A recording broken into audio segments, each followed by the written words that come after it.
Viral pogi ngayon ang kwento ng binatang ito na ipinagmamalaking gumwapo raw siya kahit hindi siya niretoke. Bata po ako, naasar ako ng mga kalaro ko, pangit daw po ako, baluga daw po ako. Tapos pagka pumapasok ako sa school, pagka break time, susunod po ng ballpen, tsaka lapis sa mukha ako, kaya ako naggago sa food.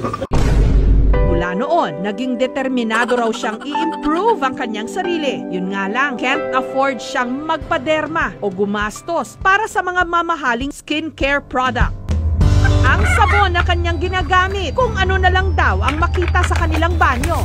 Dinalasan na rin daw niya ang paliligo at paghihilot at nag-gym.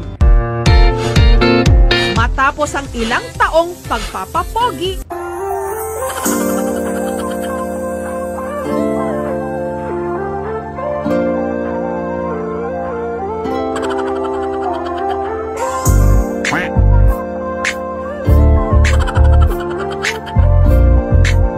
Mula yung binago ko yung sarili ko. Ayun, yung mga babaeng nambubuli sa akin dati, sila na yung nagpapapicture. Tapos kahit nandyan yung girlfriend ko, sinisigawan ako na anakan ko daw sila. Diba? So yung girlfriend ko, nagsiselos na nga eh. Parang gusto nang buntalin yung mga babae kasi araw-araw na lang tuwing lalabas kami. Palaging ganun.